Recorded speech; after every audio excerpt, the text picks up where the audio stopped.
All right, welcome back to the podcast. On today's episode, we have a very, very special guest, Jennifer Sobel. Jennifer, how are you doing today, ma'am? I'm doing great, Rich. Thanks. Nice Yeah, to be here. yeah, thank you. It's a pleasure to have you on the show. Jennifer, for those of us that don't know anything about you, can you please share a little bit about yourself and how you help people, please? Yes, my name is Jennifer. I am 54 years old. I've been a practicing licensed therapist in the world of healing and therapy for almost 20 years. And I live in Phoenix, Arizona. I used to live up in Sedona and in Prescott, Arizona, and now live in the big city and have my own practice. Wow, yeah, that's really cool. 20 years, quite the career, Jennifer. Yeah. So who do you help the most in your practice? Well, I think to go back to the original question first and what it is I do, I think the best way to answer that is, I think all of us really try to hold space for each other. And I think that to understand the root word of therapy, which is therapia, it means to listen to and tend to. And it implies a curing by serving or accompanying someone on this journey of their inner world. So I guess what I do is I listen to clients for what's being said. I listen for what's not being said. And, in the great words of Joseph Campbell, we all are living through a myth and we're trying to find our own.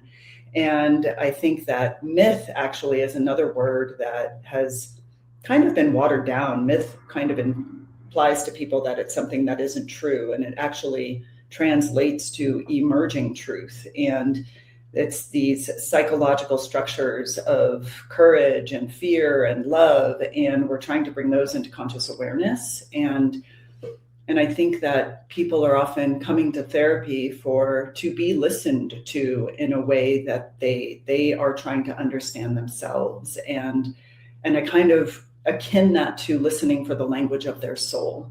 And I think our society has lost a lot of the language of our soul. And so, I try to do that. I try to help people and support what wants to live through them. And I'll move into the next question that you asked, which is who I often see in my practice. I see individuals and couples.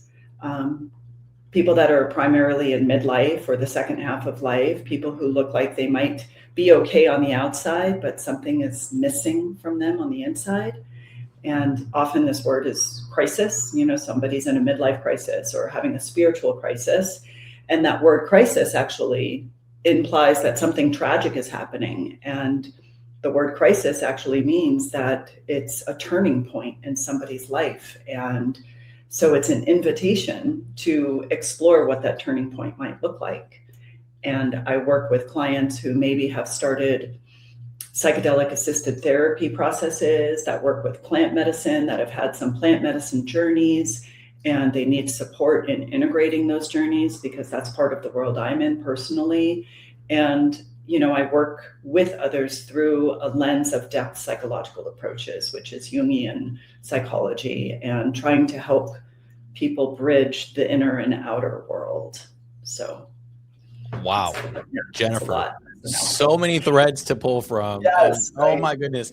I want to go back to the quote from Joseph Campbell. What a great quote. And thank you for sharing about the origin of the word myth, because I didn't know that, and you're so right that when we think of the word myth, I think pop culture, kind of makes that out to be fake. Yeah, like, oh, this is fake. This is a myth. This is a lie. This is fake. Whatever.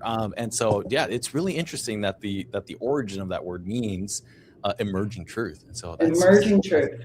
And then there's this part at some point in our life, and it starts usually somewhere in your 30s and can lead into the 40s and 50s, that, Jung has this great quote about people who are embarking on the second half of their life. The first part of our life is about making sure everything out here is in order.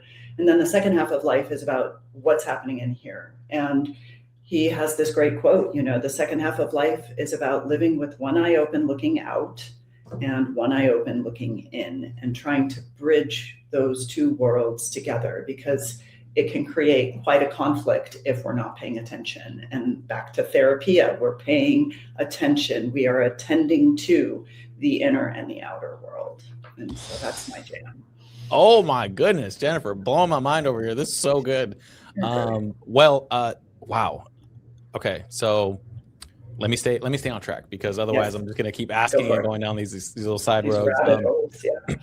Jennifer, so if somebody has anxiety or depression or anything like that, can they come see you? How does that work out?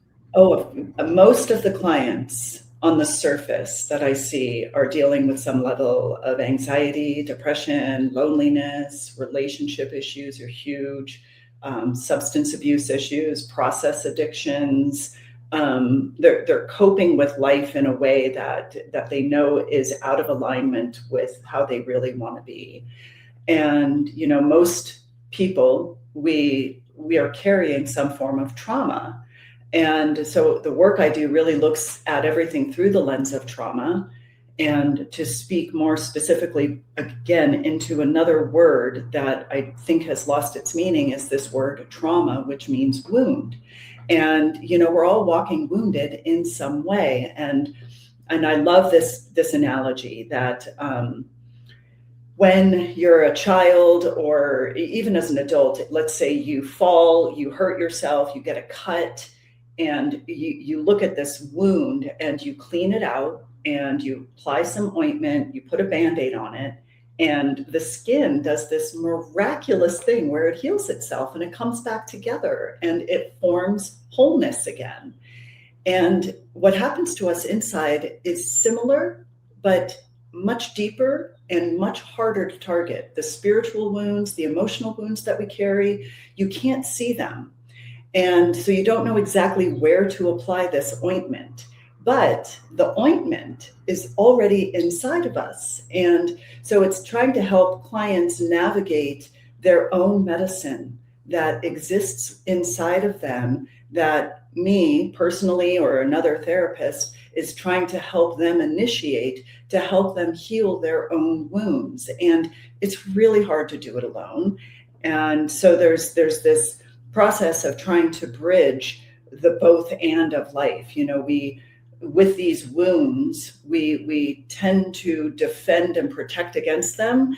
And then it becomes an either or way of living. I can do this, but I can't do that. And, the approach I take is really living in the both and. It's living in the paradox of bad things have happened to me and I'm okay.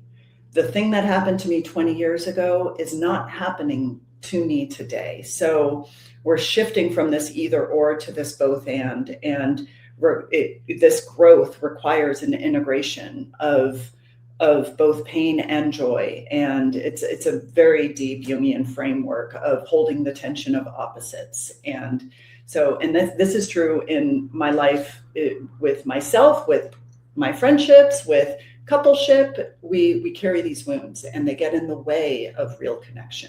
And so that's wow.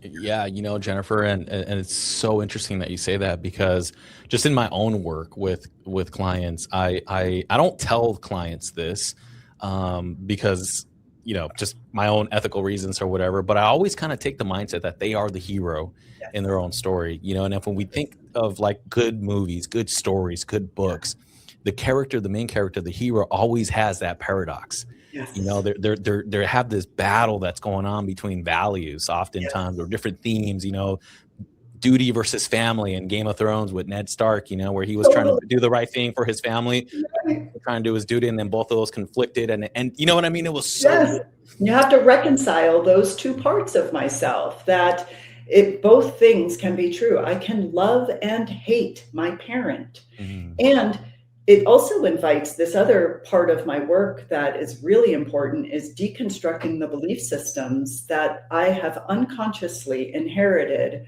through my parents, through my society, through my culture, through, some of us are living through belief systems that exist in crayons from being a child in kindergarten. And, I think it's important that we examine the belief systems that we're living by and recognize the power in really deconstructing those and reconstructing them in a way that serves me better and would serve society better as a whole. Because if I'm always in conflict with society, who's going to benefit from that? And if I'm always in conflict for myself, who's going to benefit? So, I think really examining those belief systems is important as well.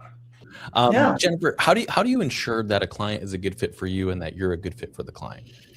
Oh, I think most therapists, I provide a 20 to 30 minute consult call if a client reaches out to me, and I kind of speak to them, ask them what it is they're experiencing, and I speak to them in the language that I'm using with you right now.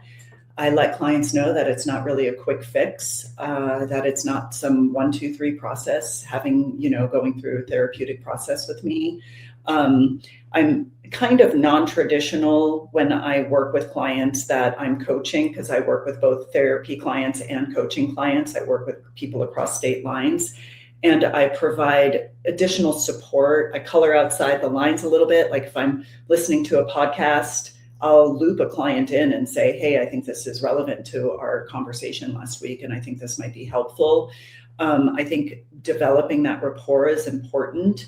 And there's an emphasis on the dynamic that exists between two people. You kind of know it's a fit or you don't. And, I think I said this to you earlier, it's not a one size shoe fits all, but a shoe size does fit. And if they're looking for depth and meaning in their life and they're looking to understand this language of their soul, then they're definitely a fit for me. And you'll know, and if the conversation goes well, then great, then you meet them in person. And then that in-person meeting usually can dictate a little bit further of the energy dynamic between two people. And they may decide that I'm not a great fit, and I understand that, and vice versa. Awesome. Yeah. All right, Jennifer. So let's say somebody calls, they do the consultation call, and they seem to be a good fit. They show up to the first session. What does the first session look like? The first session is definitely about building rapport, establishing that energy dynamic, creating safety, and disarming a client, normalizing the reasons that they're there. And, we would probably revisit some of the conversation we had to establish and clarify goals and needs, and most importantly, intentions. What's the intention of this individual? And, making sure that what they're seeking is something I can provide. And I would let the conversation unfold organically. But make no mistake, no first session will not end with a question such as, so tell me about your mother. Tell me about your father. If I don't make it to that question in the first session, then we were clearly having too much polite conversation. And, because I think that is the nature of our patterns in our life. It all stems from childhood. So I definitely want to get under the belly of that and let the client know that examining our childhood is going to be a way into exploring your adulthood. Yeah, so good. Jennifer, there's some therapists out there that use humor, others that are very, solutions focused. Some are laid back.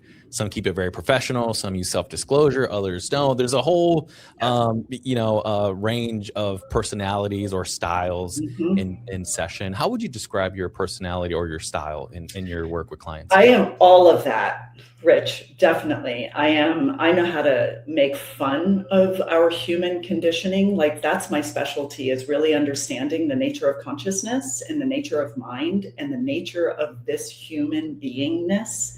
We are all born into this human conditioning, and I've learned to laugh at it and to help my clients laugh about it, because we will inevitably go back to doing the same thing we've always done. And until we bring it to light, it can't change. So my approach personally, I'm pretty direct. And I don't like to co-sign my clients' bullshit, so to speak. And there's a place for, creating safety and letting a client, like if a client has a deep mother wound, I'm not going to pick at that right away. I definitely want to establish rapport and trust and safety, and then, work to help the client understand how they are continuing to project this wound out into the world. There's a place for being firm but gentle. There's a place for being strong but soft. And so I've been told by others, and I find it to be true for myself. It took me a long time to accept, but I am direct. And I think our culture has kind of become passive in its hypersensitivity to having a direct conversation into something rather than around something. And so I think I do a disservice to the client if I beat around the bush. And yet it's also very intuitive. I'm intuitive by nature. And, if a client is experiencing a deep wound at the moment, I'm not going to highlight, hey, this is the same thing that came up for you last week. You have to be very gentle with that. But I definitely have a more direct approach, and I try to make a lot of fun of things, and try to create a playful space for a client to feel comfortable. Yeah, that's awesome. Yeah. Jennifer, I like to kind of shift gears and ask about the work. So somebody, does a consultation call, they're a good fit, they do the first session, and then they start arriving to do the work. What does progress look like? Well, progress looks like them being able to identify the patterns that they've lived by and starting to see as an observer how those patterns keep showing up in their life and how they're possibly reframing their experiences.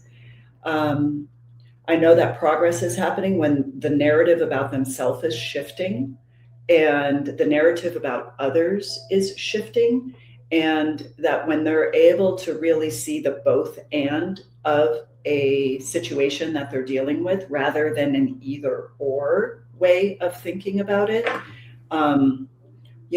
When I work with couples, I use a very specialized process called dialogue therapy. Can I speak into this right now a little bit? Yeah, please. Yeah. Because doing couples work is a little bit different from doing individual work. And the process I use, called dialogue therapy, focuses in on helping the clients, the partners, really unravel this projective identification that lives between the two of them. And when I work with couples, they're often coming in, we have the same conversations, we never find resolution. And, it just seems like the same old, I can predict what they're going to say, and et cetera, et cetera. And dialogue therapy works to really slow each person down, helps them implore 3 skills: speaking for yourself, learning how to paraphrase what your partner is saying in their own words, and remaining curious about what's going on for the partner internally. And I think that progress is made with couples when they're utilizing those skills, when they're able to speak into their own personal experiences rather than making their partner responsible for their experiences. And the approach is very different. Most couples therapy starts with 2 people sitting on a couch and a therapist sitting across from them. And it's the immediate setup for triangulation. And, the clients are now vying for points from the referee, who's the therapist. And dialogue therapy starts off much different. It starts off with the couples facing each other and the therapist off to the side and looking at how to get under the belly of these projections. And so progress is made with couples when they're utilizing those skills and they're able to speak about their own experiences rather than making their partner responsible for them. Wow. Yeah, that is so interesting. And that setting that you alluded to earlier about the therapist on one side and then the couple sitting on the couch or whatever. Yeah. I mean, physically, that is triangulation. Right? So, So it's so interesting that you mentioned it, because it seems to me like that is a very common setup in a lot of therapeutic offices. And it works for some people. It can be really great if the therapist is skilled and does, understands how to navigate that. But there's a beginning and end date with dialogue therapy. And, if couples are always going to couples therapy, that means something is always wrong. And even as an individual client, if I always feel like something's wrong, who wants to go to therapy? So it's also about finding what's right, and couples therapy should be doing that as well, not just addressing what's wrong, but also addressing what's right. Oh, Jennifer, dang, Right. no, I Yeah. really resonate with that, because I do believe that a lot of therapy, just in my humble opinion, really Yeah. does focus only on the bad, and Yeah. not so much as like that other side of the coin, which is like enhancing the good, Yes. and so And I that's really, important with couples because generally speaking, a woman is going to want to figure out what's wrong. And a man will sit there and go, well, wait, what about all the other stuff that's right? And so it's important to find that balance between two people. yes, Yeah. yes, absolutely. Jennifer's, great response, I think, and thank you for elaborating on what progress looks like. Yeah. And as you were saying that, one word just stood out to me, and that's nuance. Like, it Yeah. depends on the client, what they're struggling with, how deep their wounds are, Yeah. and so progress really can vary from what I heard, as people work with you. How do you know, Yes. Jennifer, on that note, how do you know when it's time to graduate, if that's an appropriate word, or Sure. terminate the therapy with a client?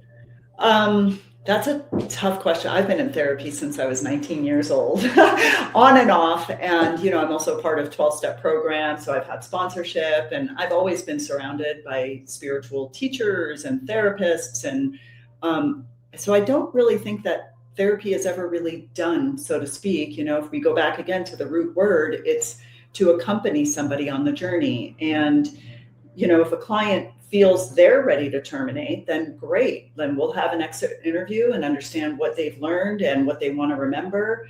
But some of my clients, I see some of my clients once a week. I see some of my clients every other week. I see some of my clients once a month. I let them dictate the pace. And, I generally like to see clients up front individually for the first 4 weeks back to back, and then figure out what kind of pacing is needed. But I do think therapy is cyclical, and I do think that it's important to have a place to put your stuff. And I always want to be available for people to have that place to put their stuff. That's really important. Like, to start over with somebody else can be really overwhelming for somebody. So I never really want to terminate a client. I want to keep the door open, but send them off with all of the nuggets that they've learned. Got it. And so if somebody does terminate therapy with you, are they welcome back after? It sounds like they are. Absolutely. Yeah. Okay. Got it. Absolutely. Great. Jennifer, what has been the feedback from clients that you've worked with in the past about their work with you? Oh God, I wish I could pull up all my testimonials. Because I do have some. I actually collected a bunch of them for my website, which I've not put up yet.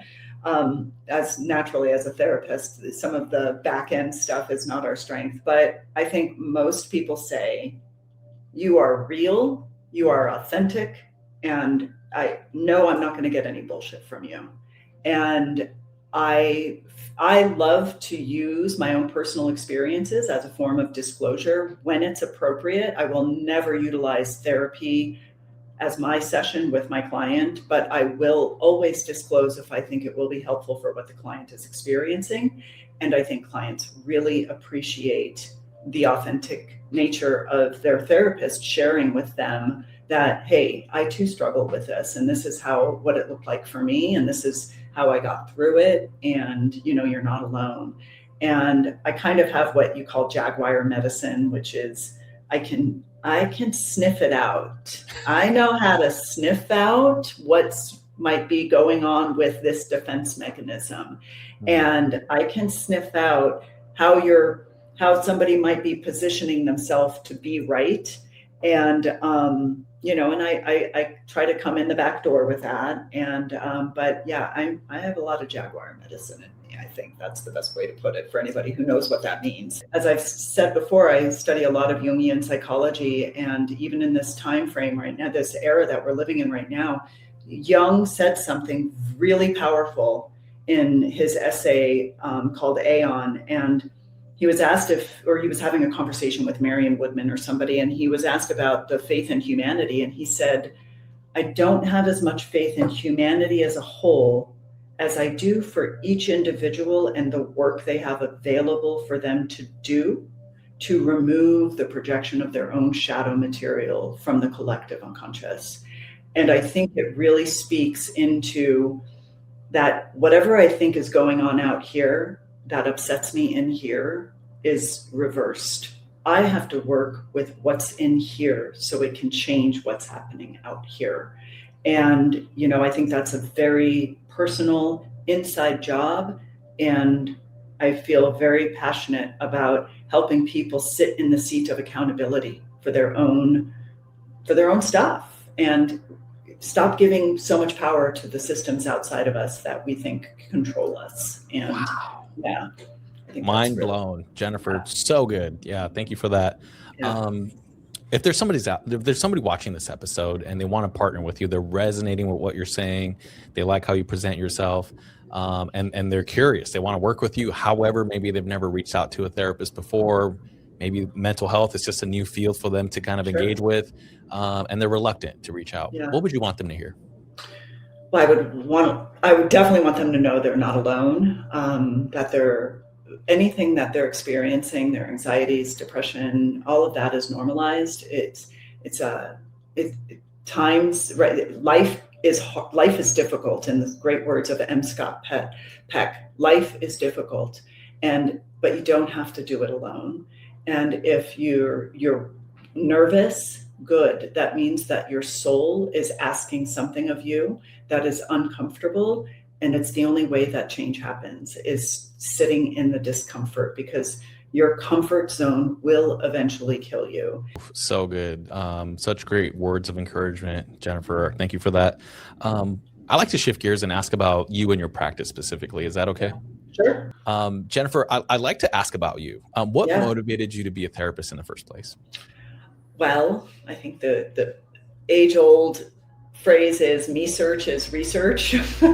So, naturally I have my own history of trauma and addiction, and I grew up in an alcoholic home, very violent. I remember going to meetings of Alcoholics Anonymous with my dad when I was 9 years old. And I knew early I wanted to become a psychologist for the deaf when I was a little girl. And I don't know where that came from, but I'm glad it was there, because I knew, at 9, I went to these meetings of Alcoholics Anonymous with my dad, who never stayed sober, but it gave me the platform for where I knew I could go to start my healing journey. And naturally, it circled back around. Once I got sober, I put my feet back in the world of therapy. I was in sales, I was in, marketing, and I couldn't sell anything, but I really knew my clients well. And I really thrived in that environment of just sitting with a client and trying to get to know them a little bit. And whether I was selling them money or a marketing product, it really resonated. I really appreciated the relationship with that client, and naturally therapy just came back on board for me once I cleaned up my life, and it's like, this is my vocation. This is what I'm meant to do. Wow. Yeah, that's awesome. Jennifer, what do you do outside of the office? I love to dance. I love to yoga. I'm into fitness. I like exercising. It's getting a little hot here in Arizona, but mountain biking and hiking. I love going to women's circles and traveling and seeing my friends. I have a lot of friends kind of spread out around the United States. And what else do I like to do? I like to read. I do love dancing. I'm not even trained in dancing, but I love dancing. I think the body needs movement. Jennifer, this has been an exceptional podcast. Thank you so much for coming on the show. If somebody wants to partner with you to do some work, whether it's through coaching or as a therapy client, how can they reach out? Well, I will let you put my website in the link, which is deepsouljourney.net. And I am on Psychology Today. You can just search for my name. Last name is spelled Sobel. And those are the two best ways to find me. Awesome. Thank you so much again, Jennifer, for being on. And you're invited to come again on the future. I will. I will. Once I get a program going, I'd love to. For sure. All right, everybody. Thank you so Great. much for tuning in. And until Thanks, the next Rich. one, signing out. Okay, Bye. thanks.